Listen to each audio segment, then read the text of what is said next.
It's time for Windows Weekly. Paul Thurrott and Mary Jo Foley are here to say goodbye to Windows 7. Hello to Credge, their name for the new version of Edge. We'll talk about Xbox. We'll talk about the NSA and that crypto flaw. There's a lot to come. Windows Weekly, just around the corner. Windows Weekly is brought to you from the Twit LastPass studios. Securing every access point in your company doesn't have to be a challenge. LastPass unifies access and authentication to make securing your employees simple and secure. Check out lastpass.com/twit to learn more. Podcasts you love. From people you trust. This is Twit.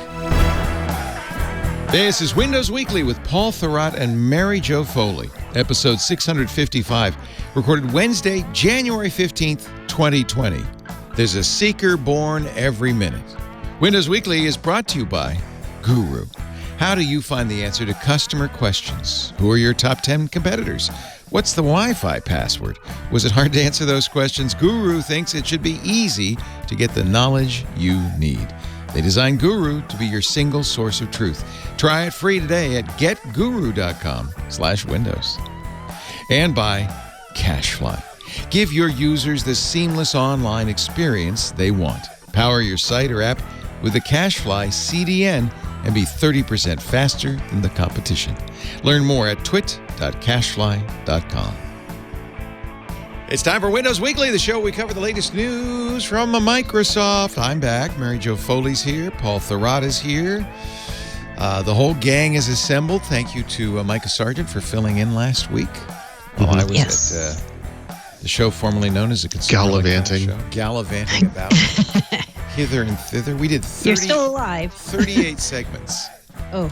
Wow. And really we did more, but some of them were omnibused into one. Right. So I kind of, sillily, when we wrote up the treatment, said, "Oh, we'll do 10 segments a day, 40 segments." We did. I'm saying, what? Wow. What? Almost anyway. So, but that was a lot of fun. You guys don't go, do you?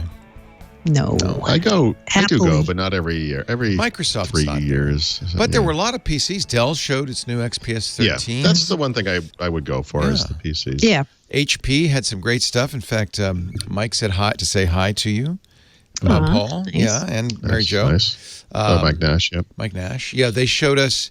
They have some interesting things. They have a super widescreen monitor with two HDMI ports, so you could have two PCs or a Mac and a PC hooked up and switch back and forth. It even lets you copy and paste between the screens. It's really cool. Oh, wow. Yeah. Or have one big wide screen. You could have Notepad running on two different machines, Mary Jo. What?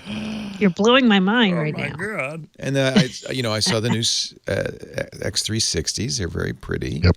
You saw the Dragonfly, right? I did. And that's the one that Mike sasaid, we thought Mary Jo would love this one. I thought I would too, but I honestly didn't. thought she was going to prefer that to the Surface No. laptop. but Why she surprised didn't me. you like it? I didn't like the material it's made out of, even though it makes it lighter and portable. I felt like it felt kind of plasticky. Yeah. We It is talked a about this little before, plasticky, but yeah. you're crazy. You're nuts. I also You're crazy, you knew lady. also they cut it down so much in the ratio that I think it's less lappable than it should be. I will say they have reached the limits on They have. the size, right? Yeah. Because I know this is the trend, but I think this is as small as I told them when I went and met with them in December, I guess, and I said, "Look, I love this thing, but please make a 14-inch version, just so it'll be a little bigger." Did you, Mary Jo, get the 13 or the 15-inch Surface laptop? 15? 13. 13. 13. Okay. Yep. I think you made the right choice. I think that Surface laptop is gorgeous. Oh yeah, Me no, too. it's a beautiful I'm thing. very happy with it. Yeah. It's funny because HP did make the thinnest machines for a long time, and their Spectres are getting thicker. I know. Better battery life, I guess, and there's more stuff in it. But Well, see, actually, that's one of the cool things about that Dragonfly. You can choose it with two different battery sizes. So if you really care about the weight, you can get a version that's just a hair over 2 pounds. that's a crazy. nice idea. I like that. That is. You don't really see that a lot. Choice You is don't always really good. see that ever. No. Yeah. Samsung showed off some new laptops, including a new beautiful bright red $1,000 Chromebook. Yeah. Yep, we're all looking for one of those. I know. I was like, okay, who's that for? I think people who write Chromebook blogs. I don't. Yeah, it's for Kevin Toffel specifically. Yeah, Yes. exactly. Like, who else would want such a thing? No, I think it's executives. Honestly, I think you give the boss that. First line workers get a Surface Go, and the top of the heap, the C-level guy gets the. Yeah, but who wants a Chromebook? Like I feel like I've been very accommodating to alternate platforms. I've really given Chrome OS a lot of coverage, and I got to say, the more I use it, the more limiting it feels. Like I really expected it to burst through some ceiling and just become a really good mainstream alternative to Windows or the Mac or whatever. And I just don't feel like it's there. You're not alone. In fact, I just saw an article. I can't remember where was it, The Verge, about how the Chromebook has kind of run out of steam. Stalled, yeah. I think that might have been Android Police or maybe, somebody. Yeah, I think so. Yeah. I'm not sure. Android of Police. You're right. I'm not. So I'm not sure I agree with that. It was David Ruddick. Well, here's how the premise. Here's how you can back up the premise. Because when I wrote up the $1,000 Chromebook thing, I mentioned that Chromebook sales had stagnated, and somebody kind of called me on that. And they said, last I heard, this was the only thing growing in the PC industry. And if you look it up, Chromebook usage share has been flat for 2 years straight. Like it's a line. And by the way, it's a line at the very bottom of the screen. It's 0.36 or some tiny percentage. Well, but unless you separate out education and where it's number okay, one, right? But we're talking about mainstream usage share, right? So I just I think it has stalled. I think that's a fair assessment. Plus, what have they done to Chrome OS? Like, have they been continuously updating it and with pretty major things? Yeah, they absolutely have. They keep updating Chrome. Yeah. Remember too that they update Chrome. They update Chrome OS features separately. They also added Android app support and Linux app support, but those things should have put it over the top. And it's weird how much of a mess it is. I think that was Ruddick's point, was that the Android store, the Android apps just aren't a great experience on a Chromebook, and so because Android apps are by and large terrible in the tablet form factor. Yeah, it's what killed Android tablets. Yeah, exactly. So it's weird. I can't explain it, but there's a huge gap between an iPad and an Android tablet. AMD was a big presence at CES. Announced their 64 core Threadripper. Did you see that they released a fake picture of the Xbox? That was a little different. Yeah, you probably talked about that last week. They guess made up a render, right? Yeah. Yep. And not a good Microsoft idea. Wasn't too happy, I think. Yeah, they were like, sure. That's not what it looks like, and those ports are inaccurate. Yeah. Yeah. Yeah, that was a weird thing to do. Yeah, that was weird. That was some intern, I think, scrambled. Some intern. Yeah. Yeah, it's probably a marketing person. I literally think somebody Googled it and just grabbed the first image. Yeah, maybe. And it was some kid drew a picture of what they thought it might look like. That's probably what happened. Yeah. Yeah. But you got to be careful. You're giving a CES keynote. You can't just throw stuff up on the screen. No. Amateur. There was a lot of PC stuff. I mean, there's more TV stuff. There's more car stuff. There's more Internet of Things stuff. But there were PC. There was some phone stuff. I thought that was kind of some interesting. It's funny because companies like Dell don't have big booths. Samsung has a massive booth, but the computers, the laptops are often a little. So if you saw Mike Nash, you saw him at Showstoppers or Pepcom or one of those things, right? Yeah. So, I would have seen him if I had gone. I would have seen him there. They also those guys, Dell and HP and Lenovo. Dell was in a restaurant. Dell was in Sugar but they also have private rooms in hotels. Right. So you can go, as press, you can go and see them there. Microsoft does too. You can go. Microsoft is in the bottom of the, I don't know if it's the Venetian or whatever. Yeah, Venetian. Yeah. Wherever they are. But I want booths. We were there to, I wasn't going to go shoot a conversation in a hotel room. That just but for people, for briefings, that's fine. Because you're doing a lot of video, I think the background stuff is part of the appeal of it. Right. For people like me, if I could avoid that whole show, you're getting the information. That's ideal. And that's the truth of CES. You don't need to go. You get the information better. Yeah. In briefings, in watching other people. Yeah. Anyway, I had fun. It's good. It's a geeky kind of toy store. Yesterday, the end of the line for Windows 7. It's endings and new beginnings. Yep. It's actually a lucky thing that they had that last patch Tuesday. Mm-hmm.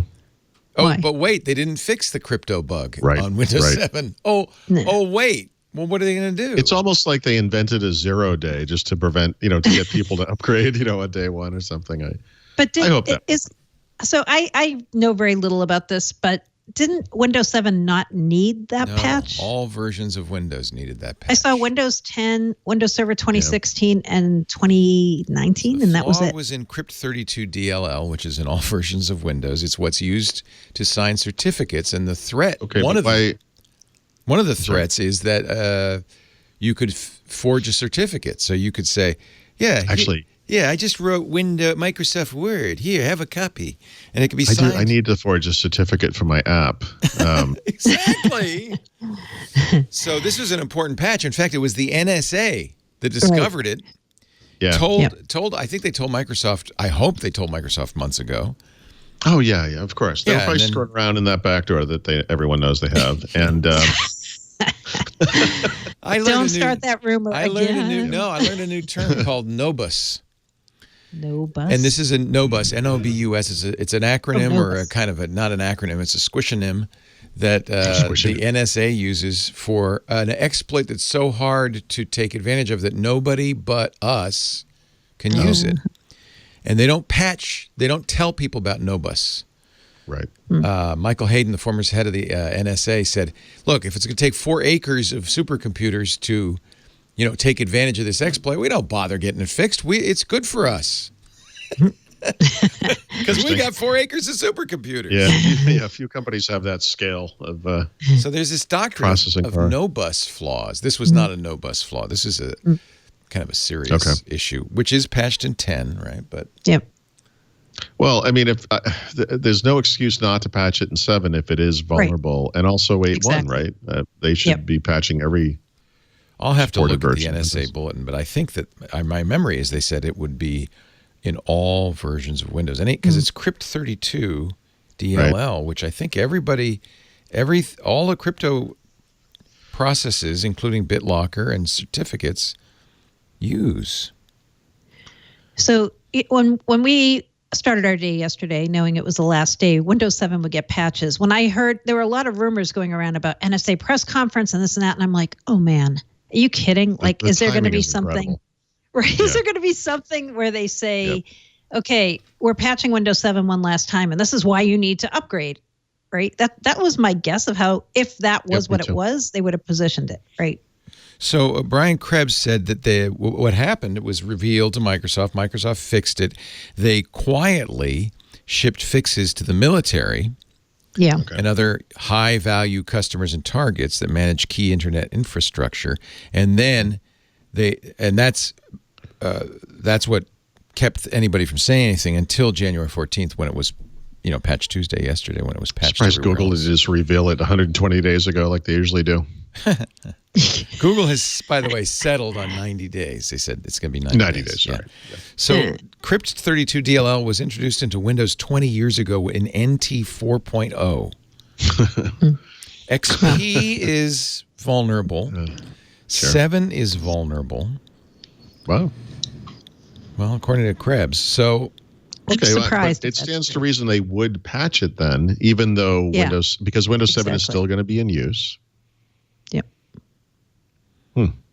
That's what I would say too. Well, wait a minute now. According to the NSA, the problem exists in Windows 10 and Windows Server 2016, which was patched. Okay. It's possible this component was updated over time, right? So that would explain why older versions don't need it. Microsoft says no active exploitations have been seen to date. It's unclear. I mean, it would be suicide for them not to have patch 7 with this. If it, right? That wouldn't even make sense. No. It would be like crazy because yesterday was the last patch. It's like, for 7. Bye-bye. And hey, we left a little something for you. Here's a little Windows 10 upgrade offer you might want to take advantage of.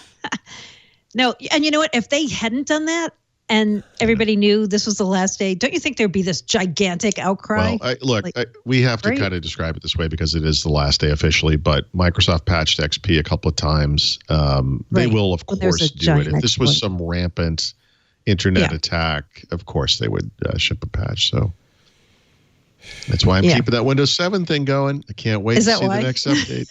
See what happens. Yeah. Yep. Yeah, it must be that it only affects, because it's usually it's a flaw in the ECC, the elliptic curve crypto. So maybe those earlier versions of Windows didn't even have that. Yeah, right? It's relatively new. That's my guess. Just my uneducated guess. Yeah, we'll have to ask Steve Gibson. Did you say educated? I said uneducated. You mean creducated? Creducated. Nice. We're going to drop a creducation bomb. I'm looking at Microsoft's CVE entry, and it does not mention any other versions of Windows. They just mention the patches, but they don't say it doesn't affect. They don't say what it affects one way or the other. It would be incredibly irresponsible to patch one version of Windows, right? I mean, that makes more sense. Because there's still like 30% of Windows users, 30% using Windows 7, including some of the biggest enterprises, right? And then they don't patch it. And it doesn't matter how you count. That's hundreds of millions of people. I mean, no matter no matter what the number is. Yeah. They don't say explicitly it only affects these versions, but that's all they patched, and they don't imply that it affected any other versions. Yeah. So, if you really want to know something, ask Edward Snowden. We'll call him up. We're going to be getting to the point where his information's a little out of date. He's out of date now. Yeah, he's only. I just I know what Putin tells me. Like asking Wozniak for some information about like Mac internals. It's like oh gosh, I don't know. I hope it's patched. As far as we know, the free upgrade continues, right?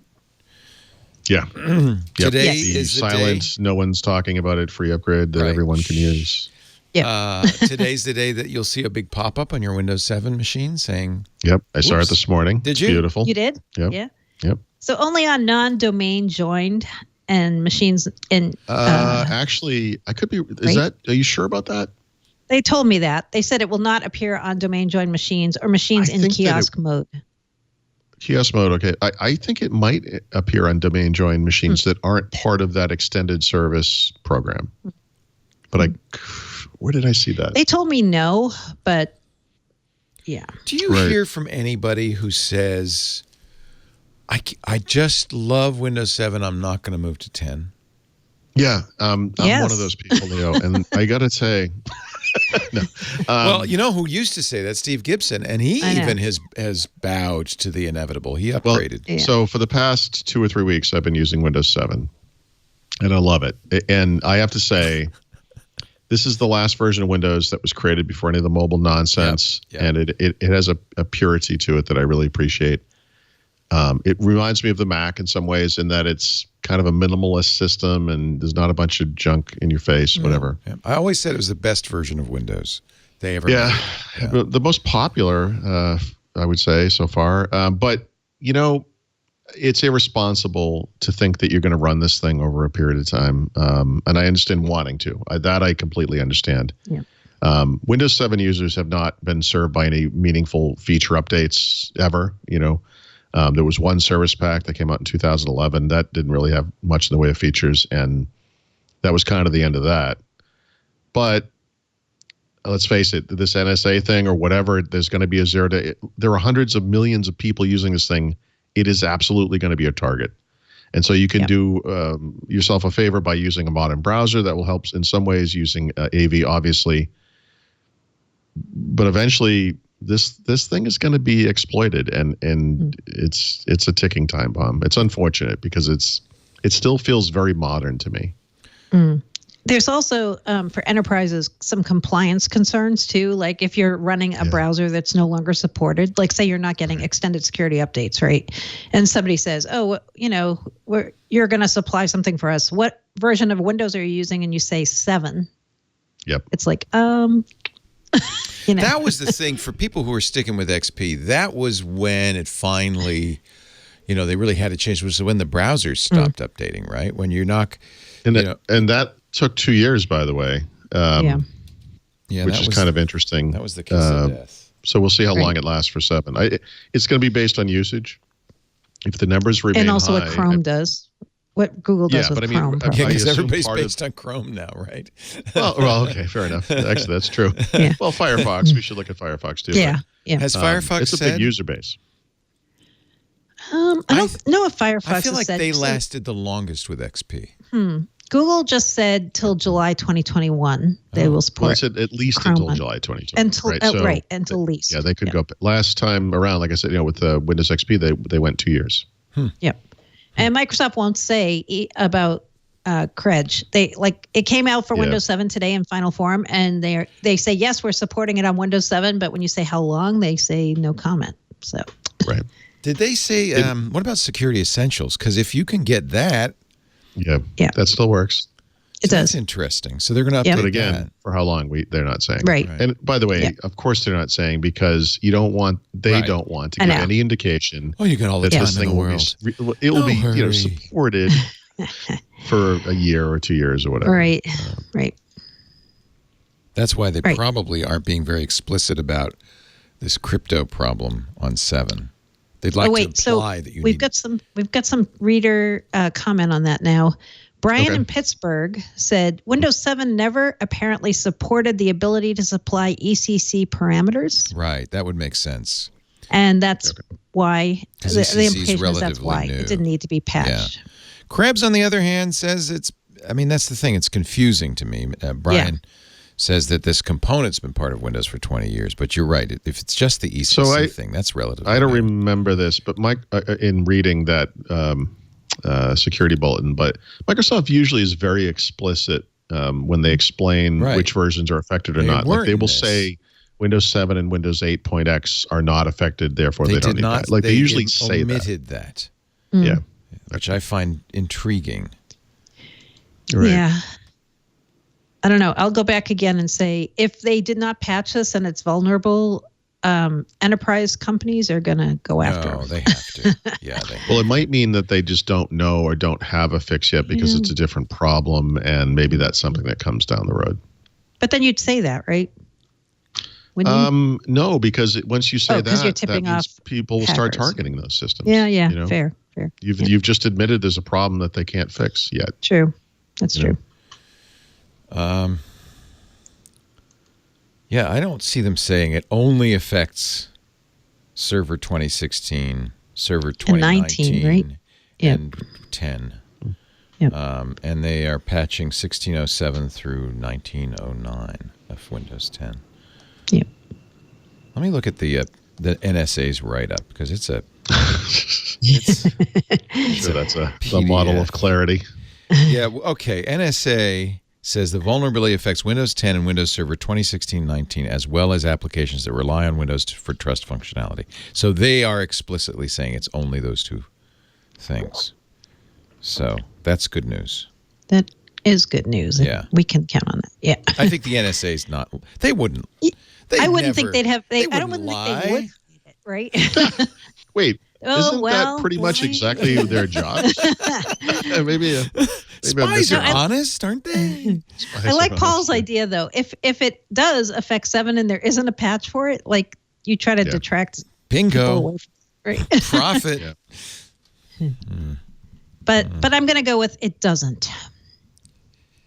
Yeah. If the NSA says it only affects those two versions, I think it could be a Nobus. It's just the notion of trusting the NSA on this is a little strange to me, but I'm sure it's fine. Well, that's the weird paradox of the NSA. They are simultaneously responsible for spying on every other nation in the world and protecting us, keeping them from spying on us. And those are almost conflicting missions. Right. Yeah. Right. So that's why it's hard. Yeah. It's right. It seems like one of those should just be served by Homeland Security, not to get off on a completely different topic. But yeah, anyway. Okay. Yeah. Spies don't lie. Never. Just ask John Le Carre. The Edge era begins today. This is very exciting. Yeah. Is Edge done? Is it cooked? Are we in beta still, or are we now? Nope. Well, technically, no. Yeah, it's not done, right? We know there are major things that are not in there yet, like extension syncing is the big one. But they've reached some artificial date and have decided that it's, I don't know. Bookmarks sync, though, right? Bookmarks, yep. Settings, some settings. That could be intentional. My Brave doesn't sync extensions. I kind of like that because I use different extensions on different machines. They are good. Well, they are working on it, right? And of course, it works in Chrome and Chromium. So Chrome does it. Firefox does it. And you can obviously configure which parts of the system that you want it to sync. I mean, you don't have to sync extensions if you don't want to. Right. That's one of the things I really like. Right? Yeah. I mean, I review a lot of laptops. You bring up a laptop, you install your browser. Okay, we're unusual. You sign into your account, and bing, bing, bing, all your extensions pop up. I do it's like wonderful. that. I agree with you. It's wonderful. I know. But that's it's part of what makes it much easier to get up and running. IT departments and Paul Thurrott. That's it. Yeah. Yeah.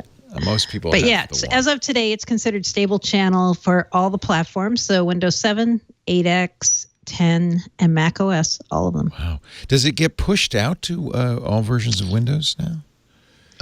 It will. I think is the way to put it. Sort of, right? Yeah.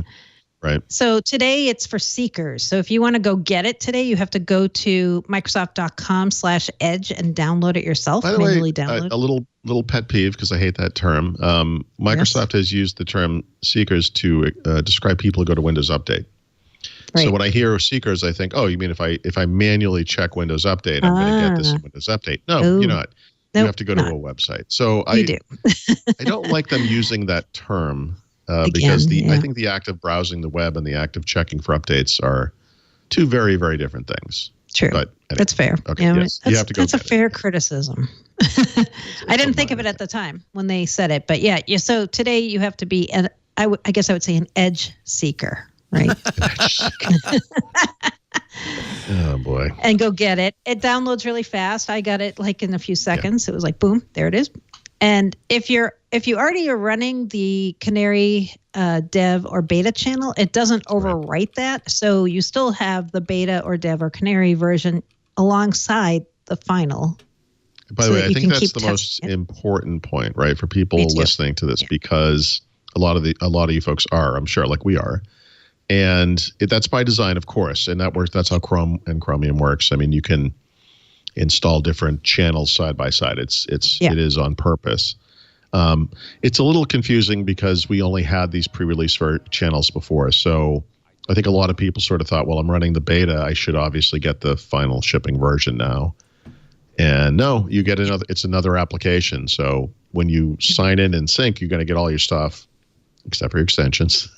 So you'll have to manually reinstall those, but it's up to you at that point if you want to delete the beta, or it will keep getting updated, of course. I mean, you could maintain all 4 channels if you wanted to on the same PC. I think we had a message. I seem to remember a message from the Firesign Theater.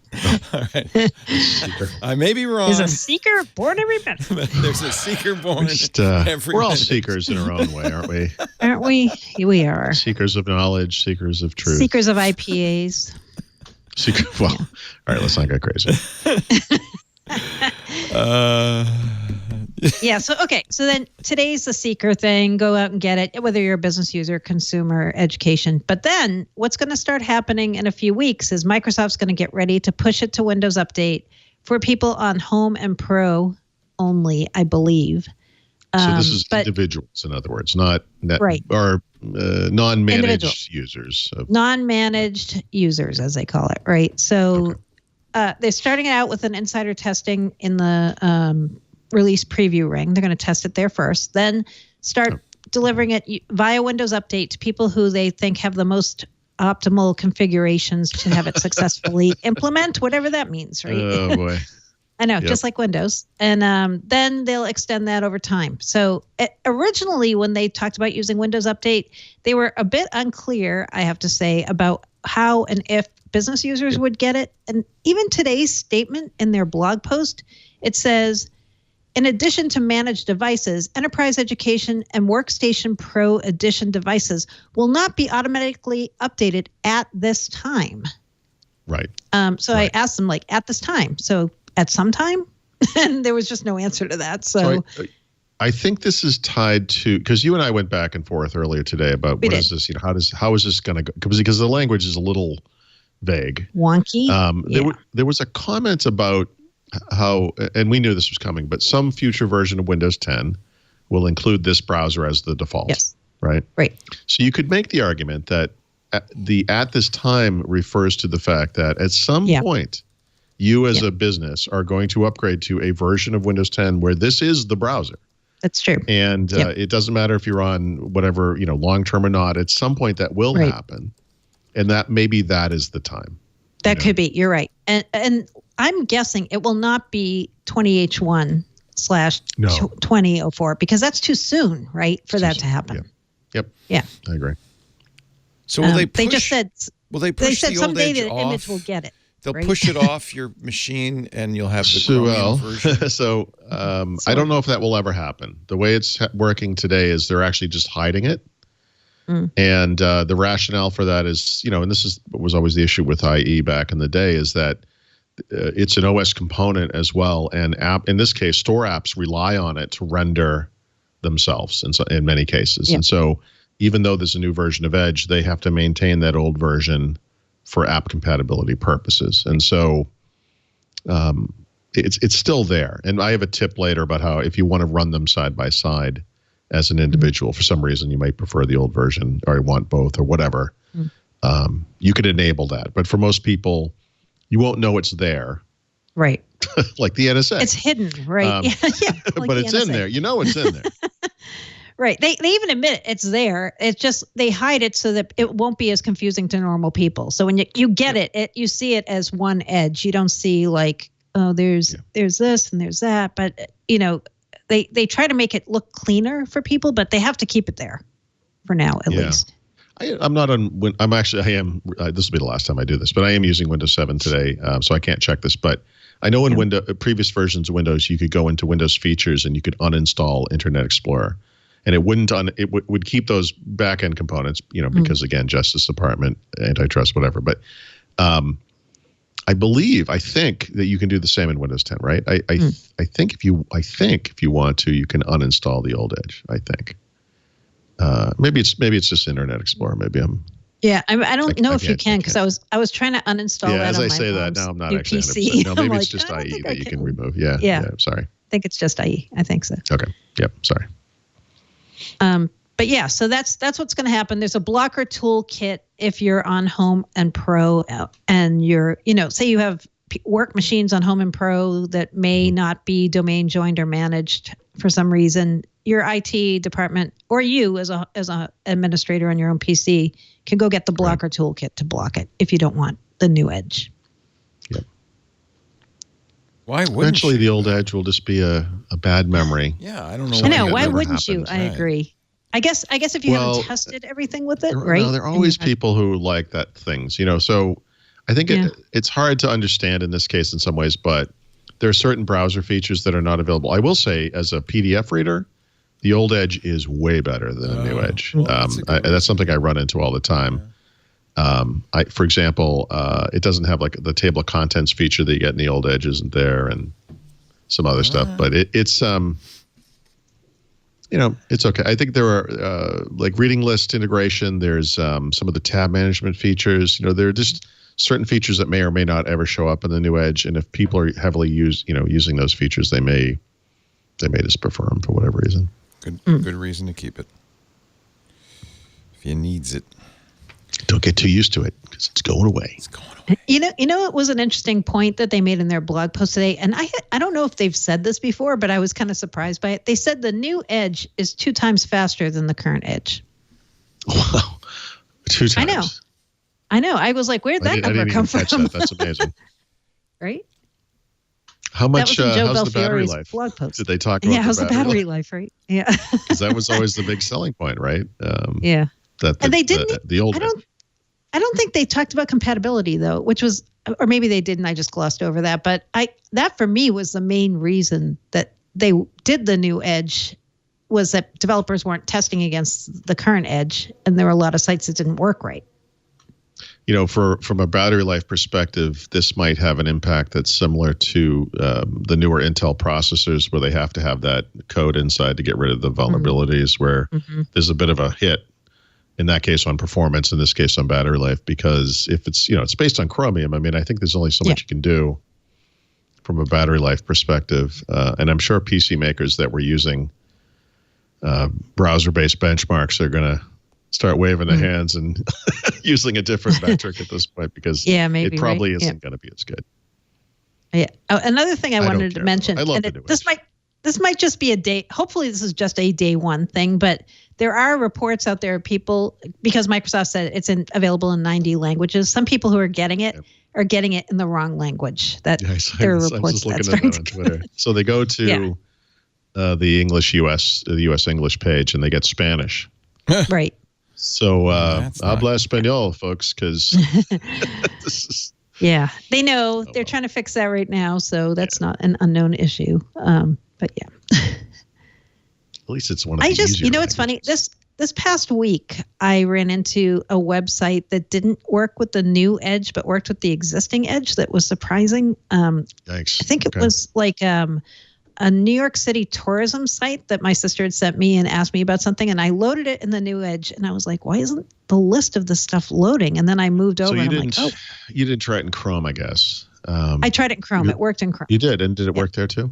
Yeah. Because to me, that's the more concerning thing. The primary advantage of this browser is the Chrome compatibility stuff, right? And then the second one is without the Google. But we are gonna run into these instances where things work fine in Chrome and don't work in Edge, and that becomes troubling, because that's the whole point of this experiment, right? I should retry that site now that I'm using the real Edge, the final Edge. I had an issue with our CMS one day, and I thought, oh man, here we go.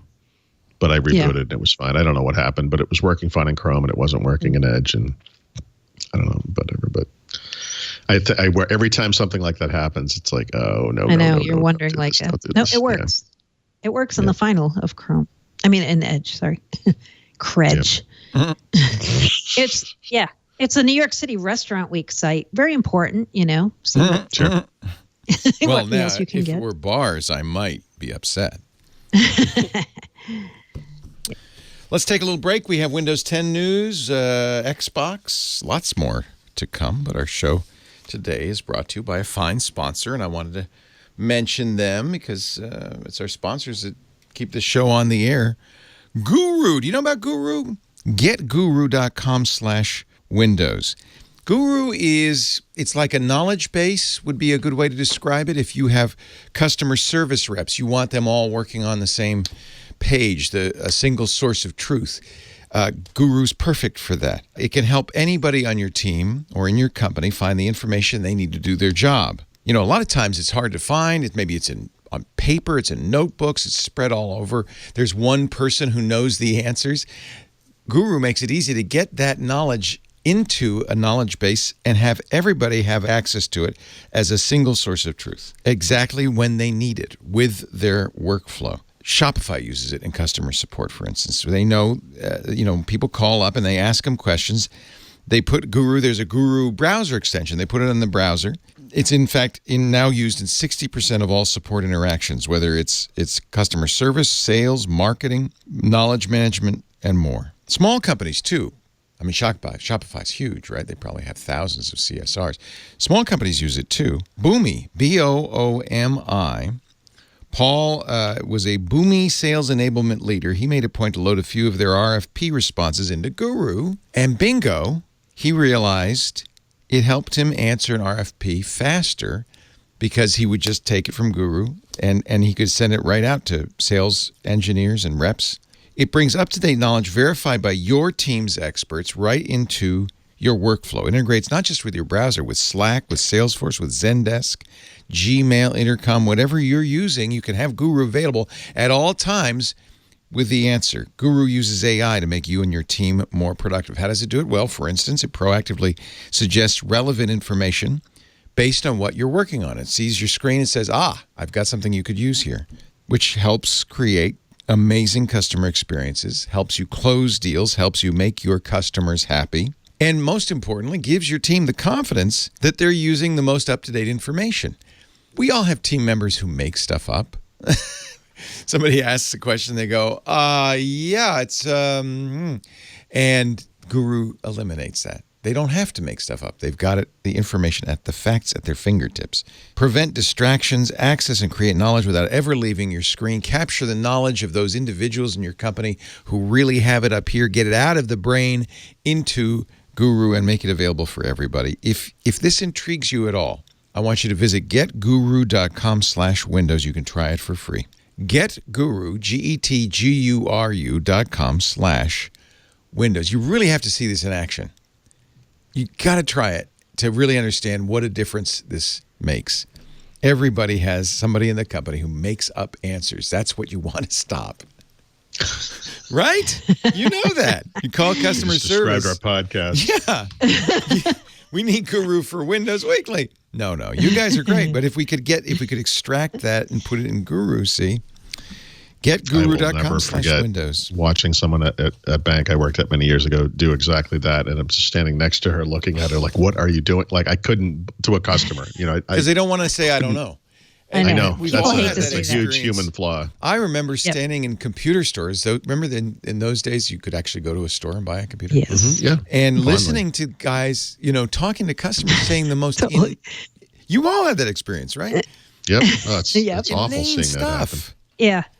I actually interrupted a guy in a Best Buy once because he was telling somebody something about Windows 8, and I was like, "No." So I don't work here, but this guy doesn't know what he's talking about. Excuse me, I'm Mary Jo Foley. Perhaps you've heard of me. Yeah, right. Here's my card. I never play that card, but so the guy goes, "Who are you, lady?" Services. Yeah, the guy goes like, "Who are you, lady?" And I'm like, "Do you have a browser open? Okay, type in all about Microsoft." Nice, yep. nice. Well done. Oh my god. Well done. He goes, okay, fine. Okay, fine. Fine. That's who needs Guru right there in a nutshell. Windows 10. You're already talking about late 2020. We just got here. We're moving. The train is rolling. Holy cow. Can't hold back for the people that are kind of hanging on to the version that's coming out 3 months from now. We got to start talking about Christmas. What's it going to be like for what's Christmas. Chris Capicella going to be telling us in a year? I know. Yeah, exactly. Right? Yeah. It's not much. But the problem is now when you're testing features in the fast ring, you don't really know what you're testing anymore, right? Like it might be in the next version. It might not, right? So yeah. I don't know. It's a little more complicated now. I guess if the fast ring were somehow something that could be in the next version or the one after that, and they tied it to that major minor thing, it could almost make sense because you could push stuff off to the. But of course, the major one that's coming out this year, if that's how they're going to do it, is in the can. It is. So that can't be the schedule. So I don't. I know. I don't. So I find myself so frustrated. I can't remember if I told you this, Paul, or not, but. I think the reason they're doing this now, for one reason, it's because they don't want us calling them on things when they don't deliver it, right? That's one, right? So, but I think the real and bigger reason is the way they build Windows now in conjunction with the Azure team is they have that semester schedule, right? So they build a bunch of stuff in the first half of the year and they build a bunch of stuff in the second half of the year.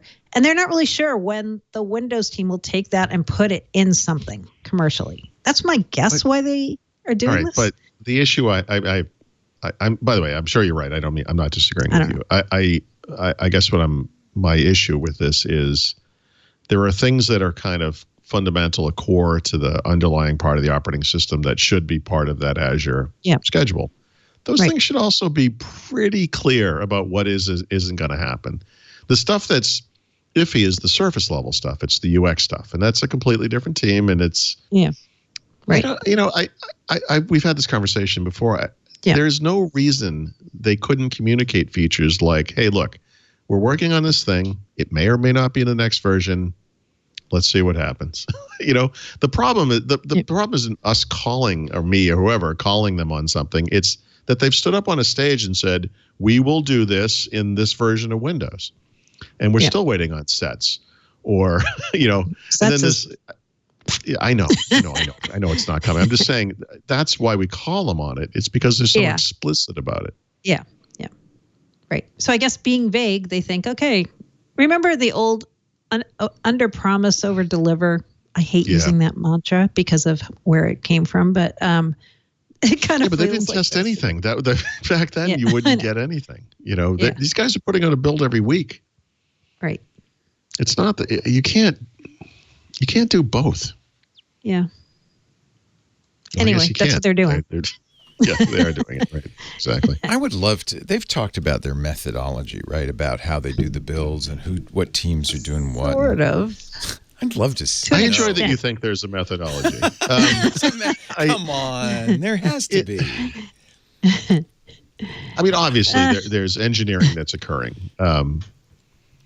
It seems so spastic. It's kind of an interesting. I know. Obviously, engineering is occurring. Yeah, I mean, it's a byproduct. Things are being done. Nonsense is there. Oh, I hope so. I mean, it is, the most used operating system in the world. Yeah. By the way, I went on this extended rant. I didn't mean to. We talked at length on that little rant thing last week. I heard about it. There was quite a few I didn't mean to go people on that long, but come back, Leo. You just highlighted Get your gang Kong ratio. But this thing doesn't get enough respect. It is the most used desktop operating system. People are probably launching rockets with it. Yeah, maybe pay some attention to it. Well, I'm sure. Maybe when you communicate about it with the world, someone else should look at the post and just make sure it's clear. The communications are lacking a little bit, but at least not up to your standards. But what are my standards? English? What do you mean? I feel like there's got to be PhD, brilliant computer scientists thinking about there absolutely how software gets built, delivered in a reliable fashion. How many millions, how many hundreds of millions of lines of code are there? This is an incredibly complex task. They can't just be saying, well, tomorrow let's release that. Right. I mean, they're not doing that. No, they're not doing that. It might feel that way. This is a company that talks a lot about transparency, and they do a bad job of transparency, I would say, with Windows. And they talk a lot about how great it is. And I don't know. I don't mind. Look, whatever the nonsense, whatever I shouldn't call it, whatever features they've already announced for whatever the next one's going to be called, 20H2. Whether or not those features make it into that release is not a concern for me in the slightest. That's not the problem. Well, it's a concern for them. Okay, but I mean, is it? Because they don't really. I don't know. I don't feel like there's been any clarity around the rationale behind this testing process. There is method in their madness. There must be. There's madness. There's too many cooks. If there is, they haven't described it. Well, no, but that's not. They don't. In their defense, it's not their job to tell you how they're doing things. No. Well, I know you want to know, and I know we want to know. No. I don't listen. I don't mean it like I'm entitled. It's like, look, you have decided, Microsoft, that you're going to test this thing in the public, and you're going to make us part of the process. Right. You've established a system where we as testers can determine in the past which version of Windows we were going to test, and now it's something different. And it just gets confused. It's not about that should be communicated. To know or no, you're right. If they're asking you to be an insider and to do this beta testing, they've done all kinds of A/B testing and screwed up the works that way, which I don't think is fair. Well, but maybe they don't want to poison your responses by giving you too much information about what they're doing. I think if you care about a feature being tied to a set thing that you're testing, you either want to be in slow or release preview ring, right? Like you don't want to be in fast ring. Well, of course. Okay. I don't use betas for anything because I don't want to be a guinea pig. Well, some people do, and I respect. Congratulations. No, I mean that. I mean, some people do. They want to be on the leading edge. They want to. Yeah. Those people want to run canary edge, and there'll be crazy things they can do that maybe don't make the product, and that is how that happens. It's fine. I think if you're in the fast ring, you have to be good with uncertainty. Right. By the way, possibly my biggest pet peeve of all. I do like certainty. I will admit that. You shouldn't be in the fast ring. Yeah, because of what your job is, you have to be in the fast ring. I know. Yeah. But honestly, if you weren't Paul Thurrott, you might just want to be like Leo Laporte and just use the release version. Yeah, I want to be really clear about this. I do want to be like Leo Laporte. Maybe you just want to. Mary Jo uses it. You don't use the. You don't do all that. I never use insider rings. No, I don't. Paul, you're just hurting yourself. I know. You have to. I understand. It's your job. Yeah. You're writing about it. Yeah. But whatever. I apologize for not suffering in silence.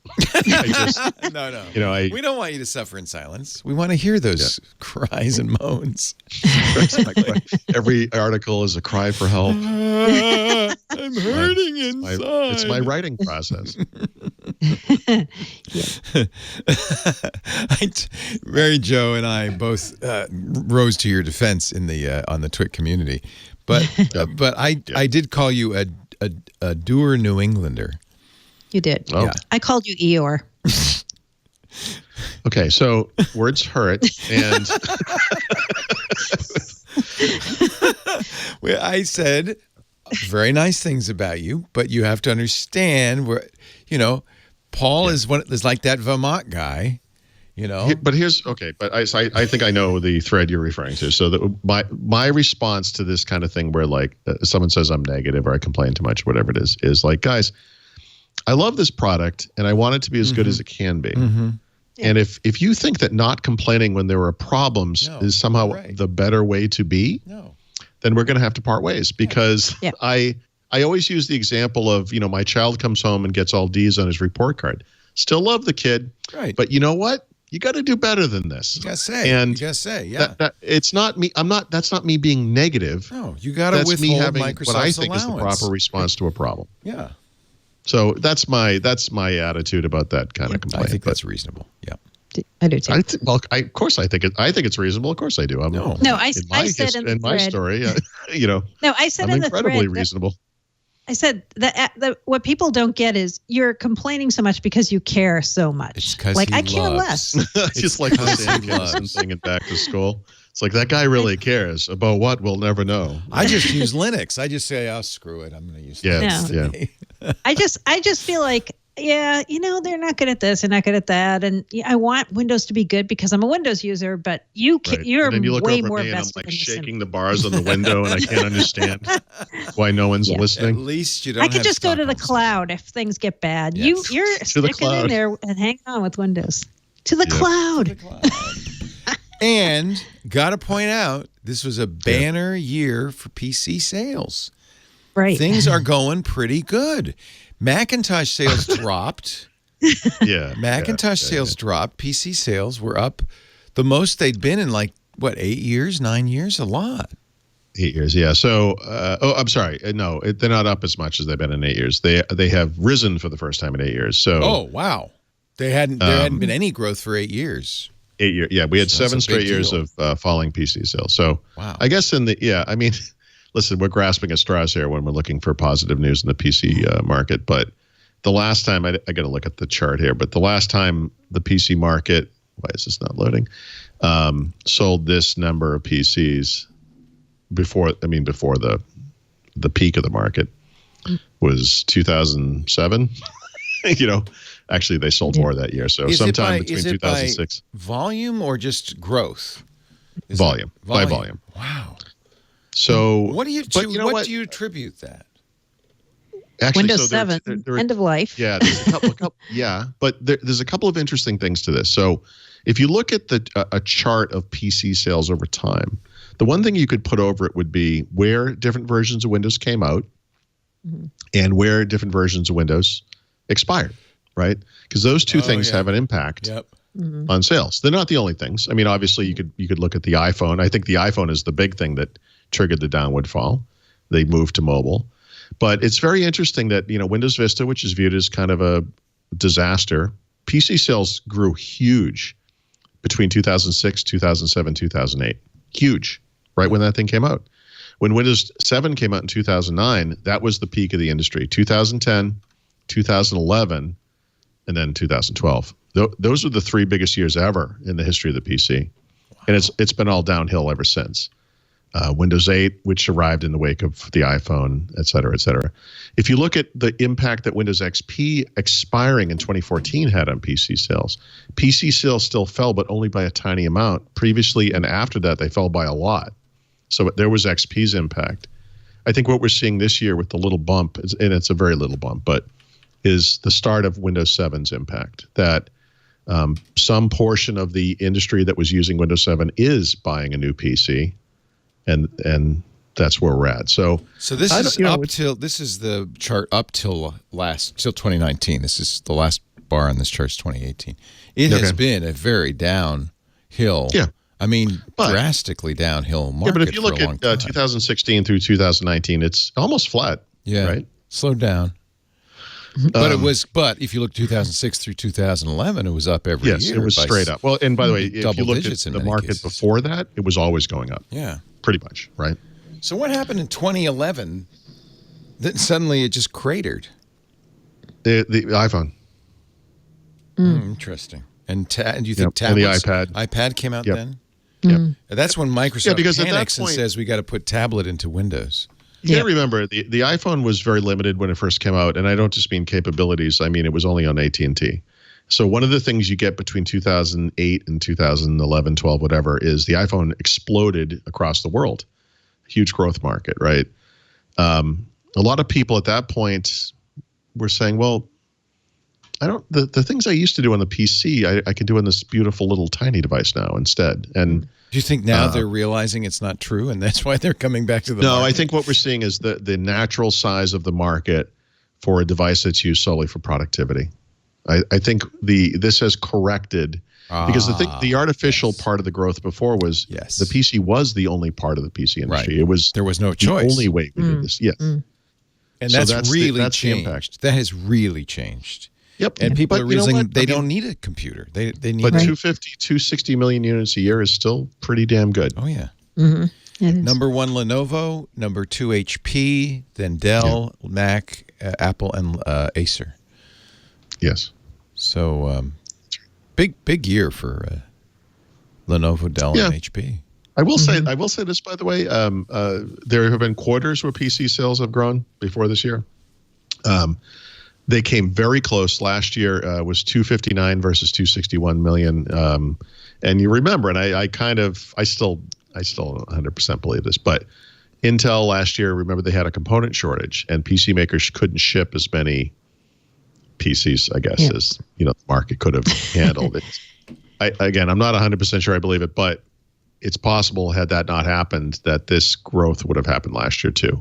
And that makes sense because a lot of companies would have been moving off of Windows 7 last year too. It's when not everyone does that at once. This is something that happens over X number of years. So I think this year is going to look a lot like the last few years have looked. I think probably tiny growth or flat or whatever. And then after that, we'll see, because this system where there's a new version of Windows and Windows versions are going out, that kind of goes away, doesn't it? Right? We're on Windows 10 now. Yeah. What do you think about new device types, though? Do you think that'll have any impact on the growth of the market? No. Like foldable, dual screen. I don't think dual screen, but I'm not going to say never. The reason I don't is so many foldables at CES, and they all look janky. But what's that going to replace, right? So a foldable computer, whatever it is going to replace a computer. It's not going to be like, in other words, the thing that's crazy, but awesome about the iPhone or an iPad or whatever is you buy that in addition. A lot of times, like you have to kind of have that. No one's going to replace an iPhone with a folding computer. Right. It can't replace that thing that is number one, that is the most important device. So it's going to have to come from somewhere. I think it's just going to be another PC sale. Out of Sync in our chat room says maybe some of the blame goes to Intel because they've just stagnated for the last 8 years. Yeah. So, by the way, there's a million conversations. He's right, and you could. There's a lot of stuff we could talk about. I don't think that had Intel done the right thing with mobility a long time ago, that they would have made much of a difference. No. But I think it's fair to say that the reason Microsoft went to Qualcomm and we're seeing the Always Connected PC initiative, et cetera, is because of that. And the end game there, I think, is going to be Intel just shows up. I mean, we have Intel-based PCs that get over 20 hours of battery life right now. So I don't want to give. I want an Intel. Yeah, I don't want to give up Intel performance for some putative all-day like how much do we have to contort the platform to make it run almost as fast as Intel and then get 13 hours of battery life on ARM? I mean, why not just have all the compatibility, all the performance, and then killer battery life too? It's already there. I mean, it's only going to get better. That Dell XPS 13 is close to that. Yeah. With a real processor in it. And a lot of the computers they announced, now, granted, these are PC Maker claims, but a lot of the computers that were announced at CES 20 I'm going to buy that XPS 13. I just think that's really pretty. It looks nice. Yeah. Yeah. See, that one though, Mary Jo, I think is a lot like the Dragonfly in that it's like that's like an 11-inch form factor now. So it's like 13-inch screen, 11 form but it's factor. got zero bezel. I mean, literally, they just but went I mean, all I the couldn't. edge. I don't think I could type on that thing. I just think it needs to. That's tight. It's This is going to be a problem for me going forward. These tiny PCs. I know. It's all these weird trade-offs, right? Like if you want the really thin and light and portable, it's like how small can you still type comfortably? It's funny. I zigzag because I got the MacBook and I got the 11-inch MacBook Air, and now everything is 15 again. I went back to 15 across the board. You did? Well, pretty much. You know what though? Think of the volume of a. But now I want to go back to 13, Mary Jo. I know. What if you could have 15's what if too it could be big. super thin but bigger? Like bigger dimensions. I like the super Spectres for that reason because they were so thin. Yeah. And remember our Acer Swift 7? That was so skinny, but no battery life as a result. I feel, unlike Paul, I get no battery life anyway, no matter what I do for some reason. So, it's true. I don't know. I don't know what I do. I'm not blaming Notepad here, guys, but TweetDeck, I don't know. Something eats my battery alive. And TweetDeck does, I bet you, because it's scrolling. Yeah. It's auto-scrolling. Yeah. But anyway, I never get more than like 6.5, 7 max. But Mary Jo, that's not bad. It's not bad, but it's the difference when you're going out, having to carry your cord with you or not. Right. Like you're like, should I bring my power cord? Do I need to? I don't want to carry it. I am. I know what you mean. Yeah. I don't care what happens with computers. I am so compulsive. I would never not bring the cord. Right. I couldn't even imagine doing that. Yeah. I couldn't, even though it would probably be fine. Like a day in New York, I'd be on a bus for a couple hours, have whatever the meeting was. Do something, a little bit of work. I could never do it. Is this the old XPS 15 or is this the new? It's the brand new XPS 15. How many hours? 19 hours. Russell says 19 hours. It said 19. Yeah. Oh, it says 19. Well, I don't know if I trust it. This is an i7. It's only 8th gen, so it isn't the new. Right, but if it is, gen. look, I mean, the most cynical possible view, it's half. Right. So it's 9.5 hours good. of battery life. That's That's still still really good. incredible. Yeah, I mean, where are you going, Mary Jo, that you need that much? I mean, you go to a press conference, that's over in a few hours, right? Yeah, but you just, I have in the back of my mind the worry, like, what if something breaks and I've got 10 seconds of battery life left? Because you have to file. You're on deadline. Right. You have to have access to that. Yeah. I always think, like, should I go to a computer store and just, like, use one of their machines on the floor? I've traveled to other cities and have had people that, do jobs like we do show up and say, hey, does anyone have a power adapter for whatever the thing is? And it's like, dude, seriously. Like, you just flew across the country without a power adapter for your computer? It's going to be so much better when everything's Type C. I would have flown home to get it. Everything's going to be Type C. I think it almost already is. Yeah, that'll be every hotel you go to. People leave their power adapters as long as they're all Type C. Well, everyone will have the same adapter. That actually works out. That's why the EU is trying to standardize power tips. Yeah. Because I hated it when everything. It wasn't. Now phones, thanks to the EU, phones are pretty much standardized. But for a long time, phones weren't, and laptops have only recently become standardized. I still get with my Lenovo their weird power brick. I still some of those it's because of the machine. The processor type they might need more than power. 100 watts. Yeah, Type C only does 100 watts. Yep. I don't like. I bet the next iPhone, Apple will absolutely go USB-C at some point. They will. Absolutely, they have to. They've already done it with the iPad Pro. They're already in process. Yeah. Microsoft is phasing out its Microsoft stores. What? Okay. So let me give a lot of caveats before I talk about this story. So I have got from my sources tips saying that Microsoft's going to get rid of at least 2 of their digital app stores. One is the Windows 10 store for business. One is the Windows 10 store for education. So these are specialized stores that Microsoft introduced around 2015 or so for companies and universities to curate their apps and manage their apps through a private store, right? Okay. But, we're saying, oh, yeah, like somebody said to me on Twitter, I didn't even know they had a store for business. Well, if you ask business users, they all know they have a store for business and they all use it. Okay. So it's a pretty big deal. And the reason I'm like downplaying the story a little bit is we kind of knew this might happen. Last year at Build, when I talked to Kevin Gallo, he was already talking about Microsoft's position is you don't have to buy apps through our store. Like those days are gone on Windows 10 where everything has to go through the store.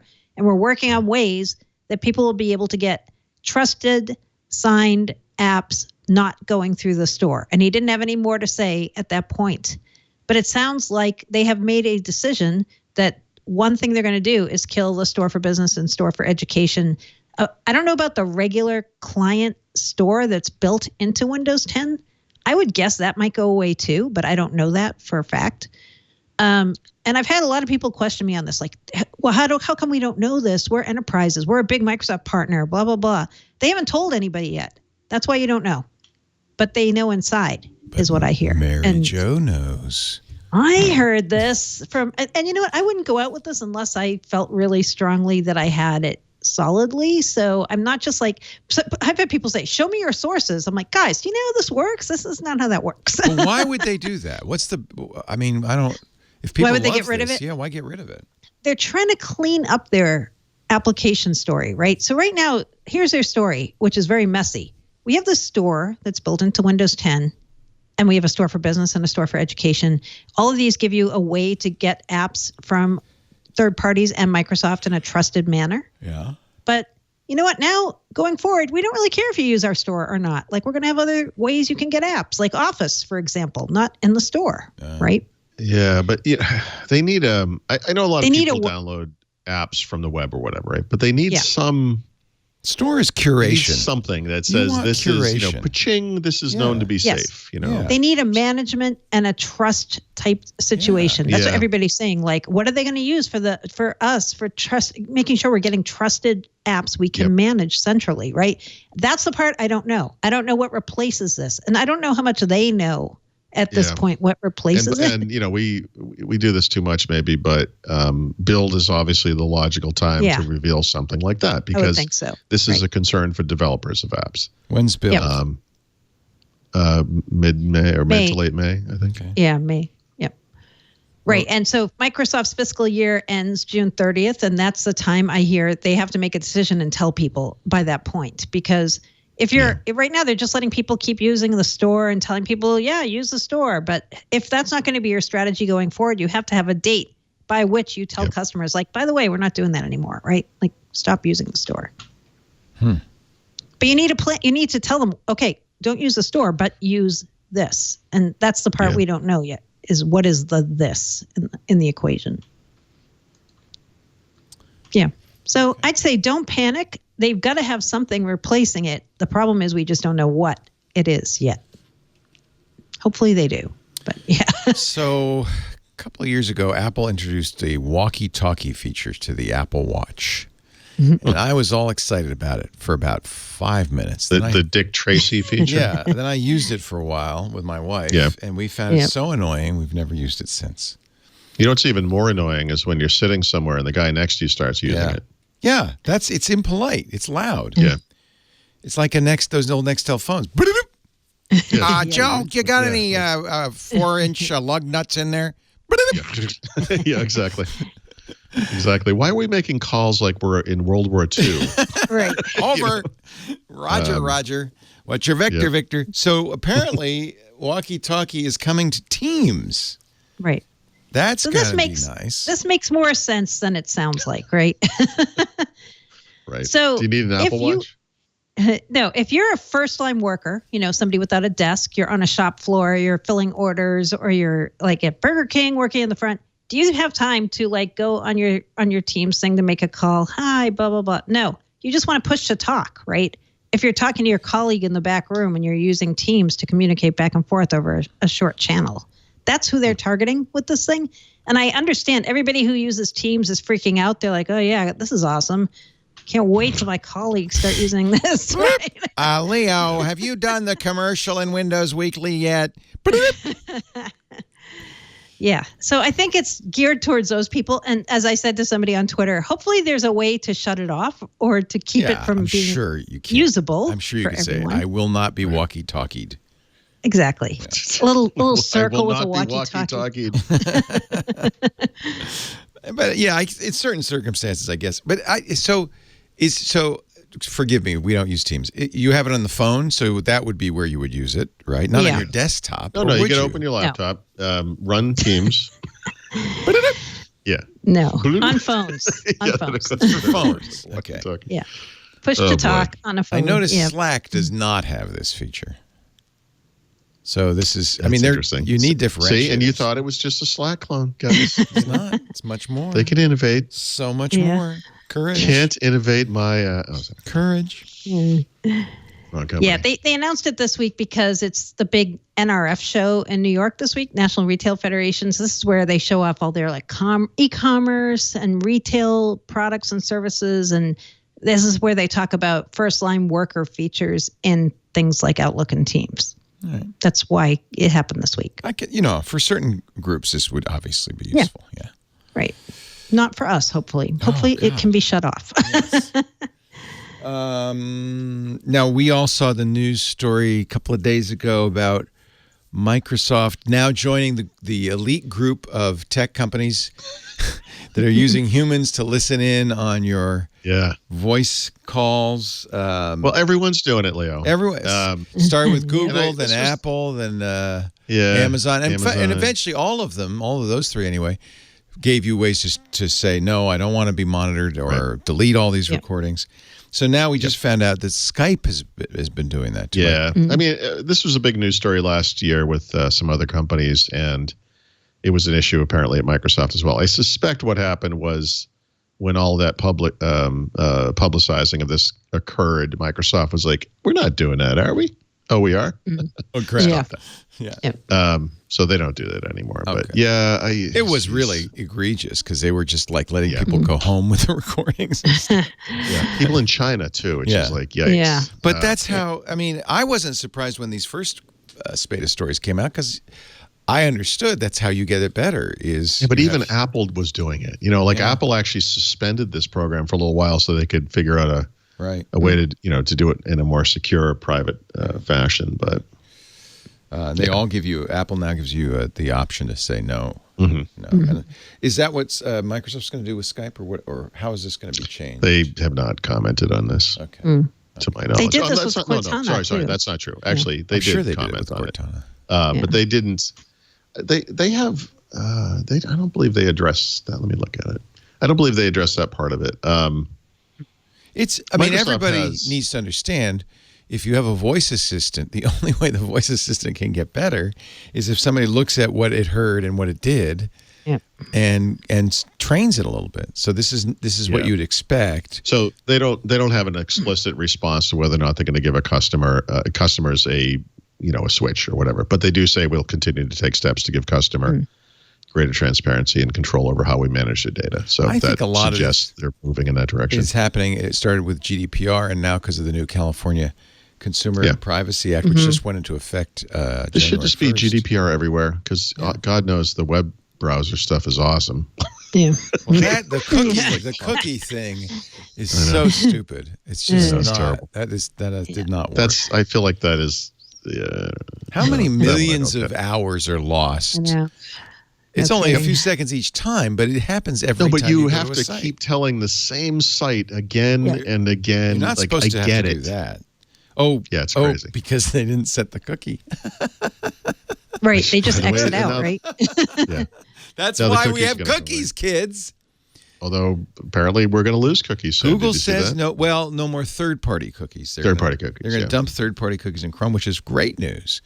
It's one of the pieces of advice Steve Gibson gives everybody. I tell everybody, go into your browser and turn off third-party cookies because those are the cookies that can track you. Right. all this says to me is that Google's figuring out they've got a better way to track you. Oh yeah. Oh yeah. It's only they can only turn it off because they got something you don't know about. It's an even better way.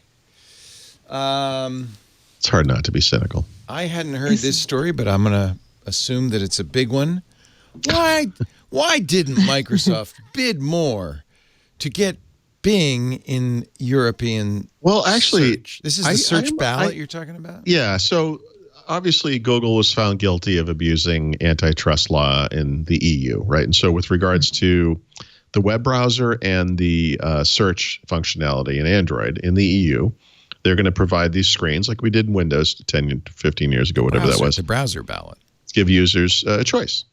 But instead of just picking the top 5 and listing them randomly, Google allowed these companies that make search engines to bid to be on the screen. Oh. So, and it was like a secret bidding. No one could see the bids, so you never know what any other companies are doing. Mm-hmm. So DuckDuckGo apparently paid a lot of money because they're pretty much at the top or near the top of every list.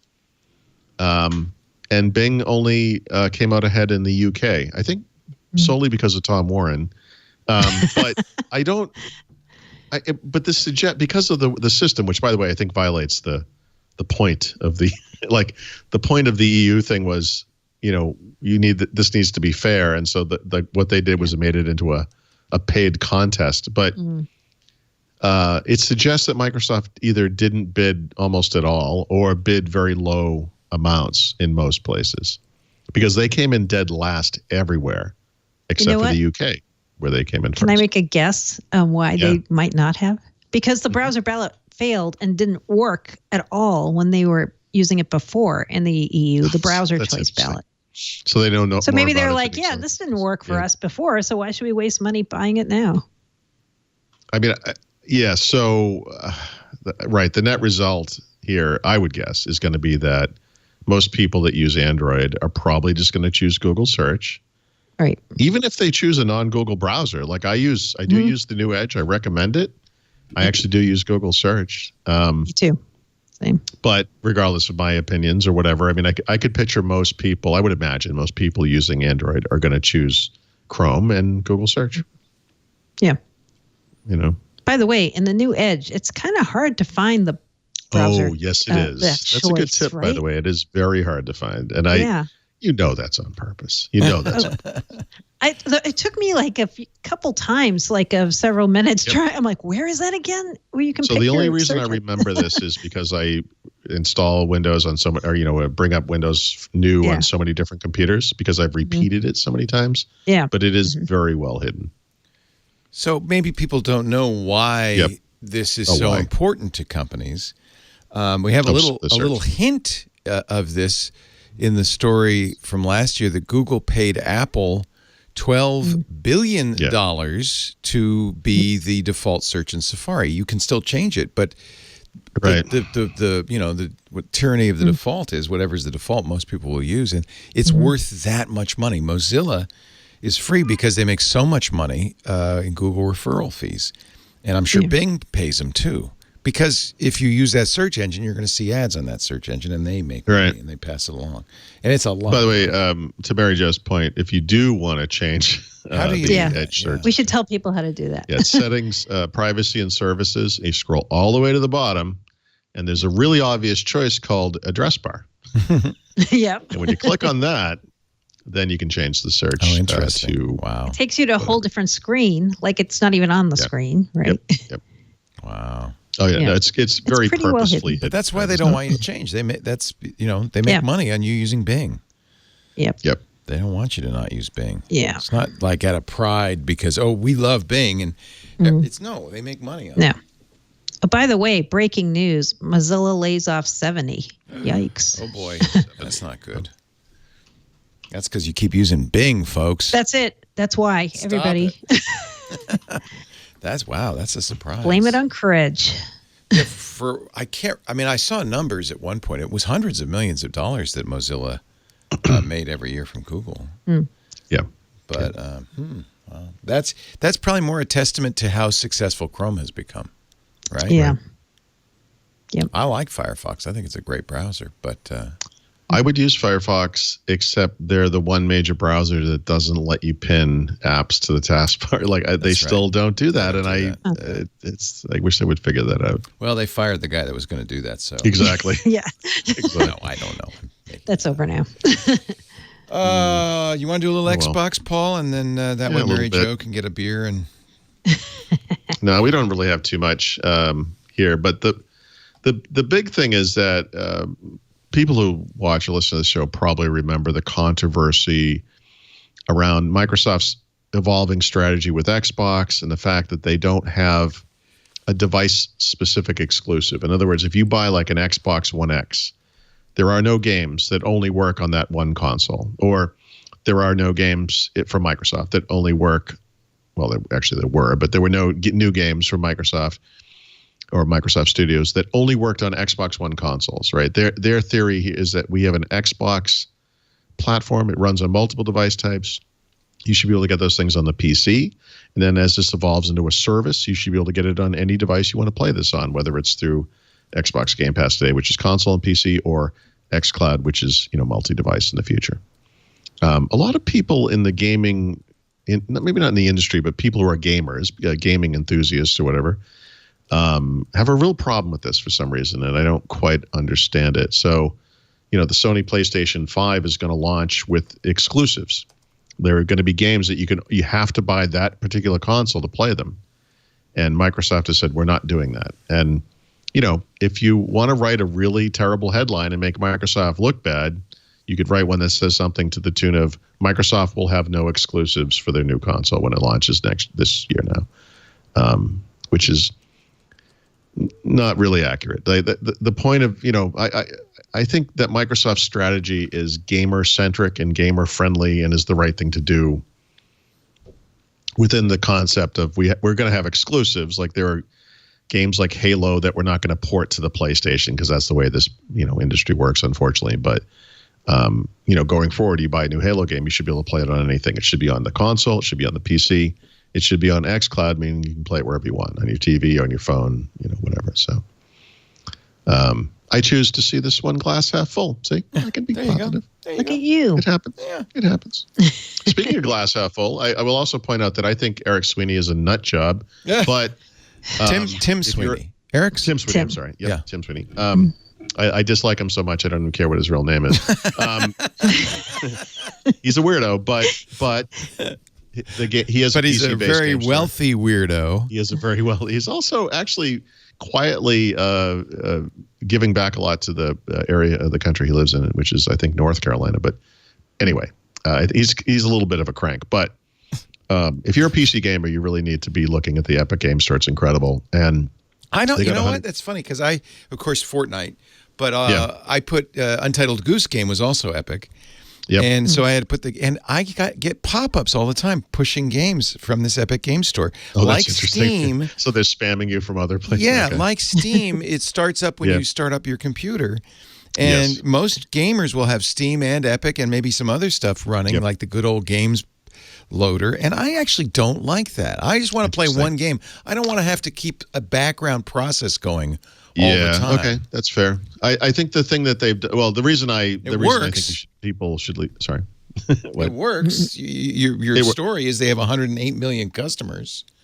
Yeah, well, but the real story, yes, they do. But I think the benefit to it, the reason I would recommend people at least look at it is they give away free games all the time. Yeah, that's how they get you. Yeah, I know it is how they get you. They're going to keep doing it through 2020. So. For example, just to give you an idea of why this is such a big deal, if you are an Xbox Live Gold member, you can take advantage of games with gold. In fact, I'll mention some games with gold stuff in the tips later. The problem is if you decide later on you're going to exit that program and not do it anymore, you can't access all those free games you got. Like they're not actually yours. They're yours as part of your subscription. That's why it's called Games with Gold. These games that you get from the Epic Game Store are yours forever. And so if you decide, I'm never going to buy another game from these guys again, I don't want to do this anymore, you still own those games. Now, as you said, you may have to have the app running in the background or whatever, but I mean, you don't. You could say don't start up, but you have to start it if you want to play any of the games. Yeah. I like I said, I have a hard time with this guy. it's a nice store, and he takes great exception to the percentage that other stores take from the total cost of something like Apple established the 30%. So he has much more favorable terms for third-party developers. We have other ways of making money, says Tim Sweeney. He's mastered the incremental. He is income. an insane madman. Yes, he is. He's like the guy in Daniel Suarez's Demon book. He's like or Ready Player One, kind of the crazy genius, the game maker guy. That's like kind of the That's okay. That's. Don't you think? Those characters could both be modeled after him, actually. Or Carmack, or a little of both, No, they've done very well. And you know what? When you get great titles like Fortnite and Epic or Untitled Goose Game, people are it's gonna work. Yeah. You know, the big difference between him and John Carmack is that he's obviously, he's insane. He's obviously a good businessman as well. Yes. Like Carmack was just a tech genius. And he just lives and breathes, and that's his whole thing. He didn't know anything about business, didn't care. He would give stuff away too, like he would give away his game engines and open source things. I mean, he was just he open sourced Doom. It was awesome. Yeah. Yep. Sweeney made, as I remember, last year, 2018, $7 billion from Fortnite alone. Yeah. By the way, that guy. That game's free. One guy on a free game. So when you talk about making money other ways, we'll figure it out. He figured it out. Yep. Yeah, it helps when you're selling the digital version of crack. And your customers are teenage boys. Right. They worry about fruit flavored vape pens. Not above taking mom's credit card. And let's take a break. When we come back, the back of the book, we've got tips, we've got beer, we've got all the things that matter in life.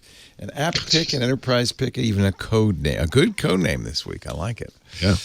But first, a word from our sponsor.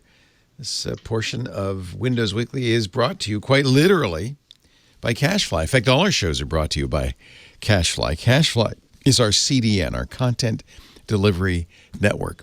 And I don't know if you remember the early days of Twit when I was struggling with how to get the, files to people. Initially, it was just a browser download, right?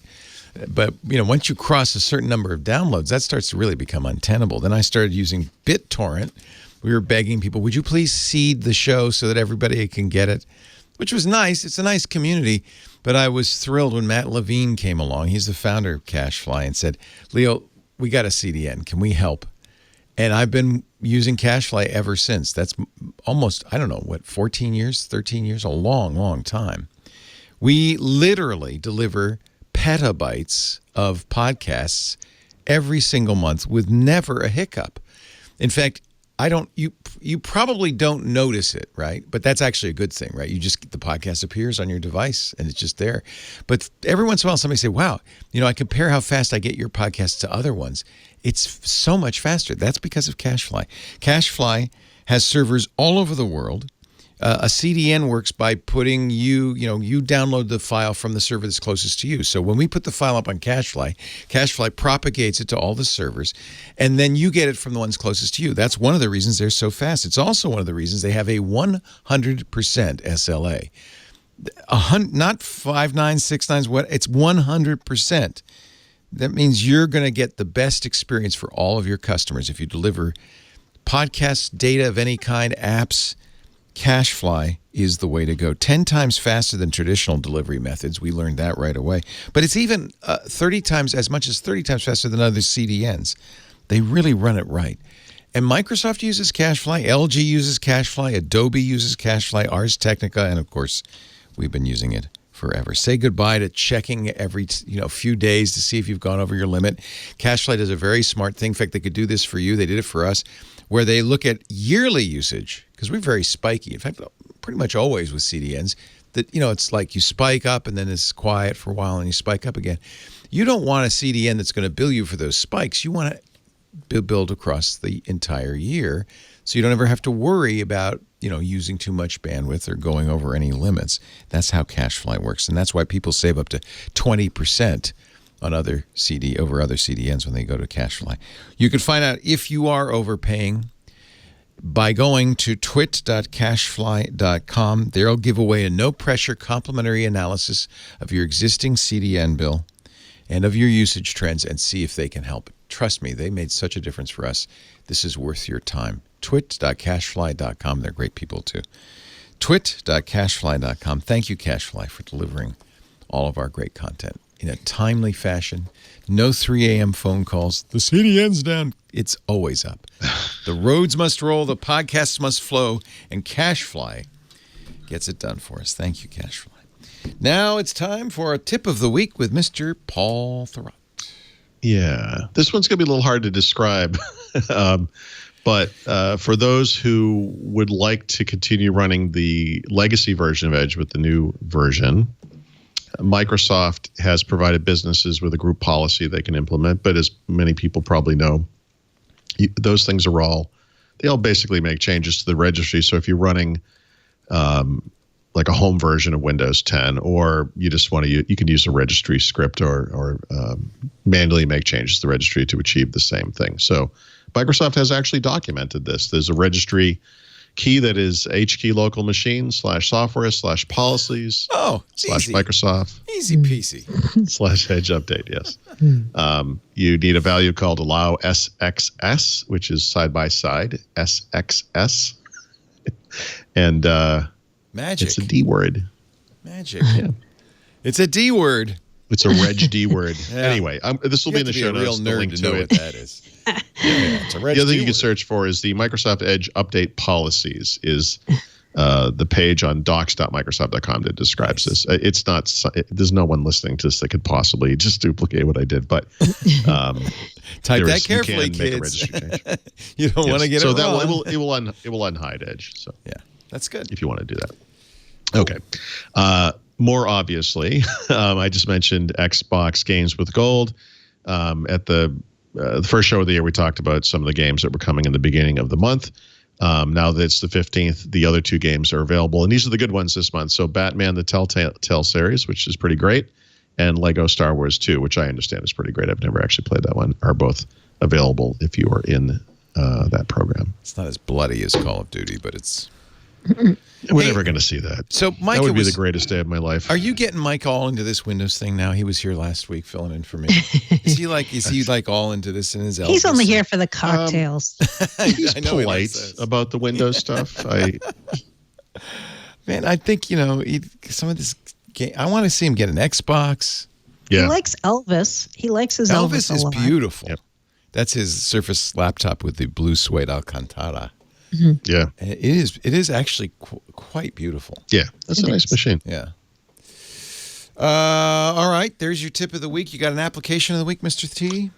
Yeah, so most people listening probably are aware that Microsoft makes a launcher for Android, which is inventively titled Microsoft Launcher. It's pretty great. But this week they launched a new version of it in the Google Play Store that is called the Microsoft Launcher Preview, and it's a way for Microsoft to test features that are coming in a future version of the launcher. And I think the key here is this is almost certainly the version of the launcher that we're going to see on the Surface Duo. So, for example, one of the new features is landscape mode, and that's really interesting because that's the first step when you think about it to a home screen that spans 2 vertical screens because it kind of looks landscape. Mm-hmm. And I think this is going to be where they test some of the stuff we're going to see eventually on that device. So the other big new feature is native support for dark mode is available in this one as well. Ooh. So I actually installed this. It's not feature complete. Like, it doesn't have all the stuff from the original, the normal version of Microsoft Launcher, but I think this is where because again, I keep testing things and getting mad that nothing works. Everything I run has to be pre-release software apparently. But I actually think this thing looks pretty great. Like, this is a nice looking launcher. Is this do you have to get a special beta version, or if you're using Microsoft Launcher? You have to get the preview version. Okay. So the way this worked for me too, if you go to the Google Play Store listing and you click install, it actually says something like this may take a couple of minutes because they have to I guess they register you into a beta or something when you do it. So when I installed this, it said it was installed, but nothing ever appeared. Like, it didn't just appear. But when I came back later, I went into settings and you could change the launcher, and it did change it, and the app was there. So it took a little while, in my case, for it to pop up. but it did. I have to try. I tried it the old one, but I'll have to try. I know. I'm on the fence about launcher. I just don't use launchers that much, I guess. I don't know. I completely understand just not wanting to screw with this kind of thing. Right. But the reason this is more for me, it's more like a view at what Microsoft is doing in mobile these days. Because when this thing first came out, one of the big criticisms was that it wasn't Windows Phone for Android. I think a lot of people were expecting live tiles and stuff like that. And this to me is I hope we've gotten past that, but I feel like this is a more modern look at where Microsoft is with mobile UX and so forth. Yeah. And again, like this, it's always been pretty good. Like I guess not the UX, but the look and feel or whatever of this new version. I just think it's pretty. Yeah. Like it looks really nice. I might try it. My big complaint, and this is probably not Microsoft's fault, is that you can't import your home screens. Yeah. So if you have to manually recreate all the icons, and it's like they give you like a list, like tell us which ones are your most, your favorite apps or whatever. But really what I want is, could you import the icons from each screen? Like that would be nice. I know, right? Cliff Esports said when you first said Microsoft Launcher, he thought you said Microsoft Lawn Chair.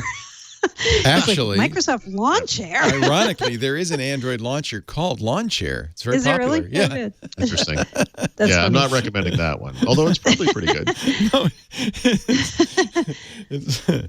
No, time for Mary Jo Foley's Enterprise Pick of the Week. My Enterprise pick is a warning. Uh-oh. Warning. Danger. If you're an IT admin and your people and your company use the Power Platform, Power Apps, Power Automate, which is the new name for Flow, and Power BI. As of this week, unless you took action, your users are going to be able to start just buying and installing any of these things without your approval. What? Remember last year, Microsoft tried to sneak this in. They tried to make these Power Platform self-service licensing changes. And so many people cried out about this that they said, okay, we're going to push the date back and we're going to give admins a way to block this using PowerShell. So if you weren't somebody who blocked this using PowerShell and you are going to be concerned if your users start doing this, you should go back and look at the, when was this? October 31. Look for the October 31 post about how you can block this. If you're a company that doesn't care and you're like, hey, we want our users to take proactive action and build some Power Apps and build some flows, then don't worry about it. But if you want to have central control and make sure, that they're not going to come and bill you for things that they built that you didn't know about and such, you might want to check that out. You might. Yes. Codename Pick of the Week. This is a codename from a friend who listens to Windows Weekly. The friend said, there's a codename that's used inside Microsoft that is Vader. V-A-D. I love it. Is it dark mode? It's not dark mode. Nice. It actually, I believe, has to do with Windows Virtual Desktop. And so Windows Virtual Desktop is already out and shipping and people can buy it today. But because it's tied in with each new version of Windows that revs, Microsoft has to test it internally. So I think Vader is the version of Windows Virtual Desktop that is tied to the next version of Windows. So it might be 20H2. I asked him, is there a Darth? But I didn't get an answer. How about a Kylo Ren? What about the other Sith Lords? Yeah. Where's Palpatine? I know. We can have a whole theme here. If you guys want to share more of those code names, we're all ears here. Vader is a great code name. You got to think every Silicon Valley company has a code name Vader somewhere in there. Well, they just have like machines on their network that are all like planets Vader from Star Wars or something. Oh, we're going to meet in Tatooine 3 today. Yeah, exactly. Yeah. Let's do some beer. I missed the beer. You did? Okay. Yes. I'm doing this because I've gotten a lot of listener requests for some good low alcohol, non-alcohol beers. Okay. And the reason I haven't done a lot of these is there aren't many of them. Most of them are terrible. But there's a new company in Connecticut, Stratford, Connecticut to be precise, called Athletic Brewing. And they've made a couple of very low alcohol beers. They try to advertise them as for people who, you might be out running, and when you finish running, you want to drink a beer, but you don't want to drink like a 14% beer. While you're running. Yeah. And so they're making these kinds of really low, like meaning 0.4% alcohol beers. What's the point? The one I picked because it tastes like beer, and it has flavor and it has hops in it. So this one that I picked is called Upside Down Golden Ale.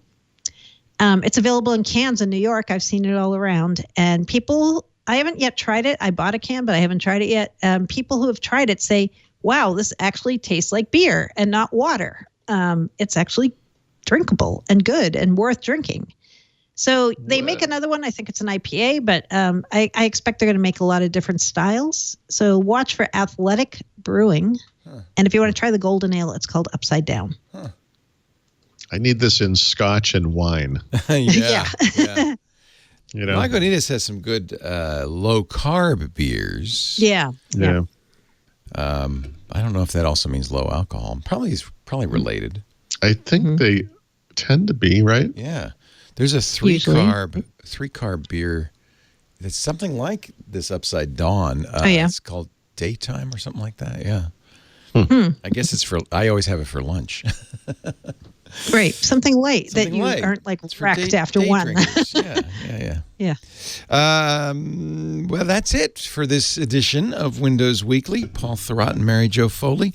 Mary Jo Foley's at allaboutmicrosoft.com. Just ask the next time you're at CompUSA. They'll be glad to pull that right up on the screen. I'll spring out behind the books and say, actually, sir, Windows 98 is more compatible than Windows 95. That's Paul Thurrott. He is at thurrott.com, THURRO.com. His books are at leanpub.com, and together they form the dynamic duo that brings you Windows Weekly each and every week, and I'm so glad that they do. We do Windows Weekly Wednesdays, 11 a.m. Pacific, 2 p.m. Eastern Time, 1700 UTC. If you want to watch live, you can. Just go to twit.tv/live. Actually, there's live audio and video, so you can listen or watch live. After the fact, all the shows that are on our website, twit.tv, in this case, twit.tv/WW. And there are a lot of great shows there, so don't just stop with Windows Weekly. Take a look at all the different offerings. Start with Windows Weekly. Start with Windows Weekly, but don't stop with Windows Weekly. You can also go to YouTube and watch everything we do, and that's youtube.com/twit for the master channel, and each show has its own sub-channel. And, of course, the best thing to do is to search for Twit in your podcast app and subscribe to a bunch of them. Just get them all. Just subscribe. That way you'll always have something great to listen to on your phone. Thank you, Paul. Thank you, Mary Jo. Great to see you again. Welcome back again. Thank you. I missed you. And I'm glad to be back. We'll see you next week on Windows Weekly.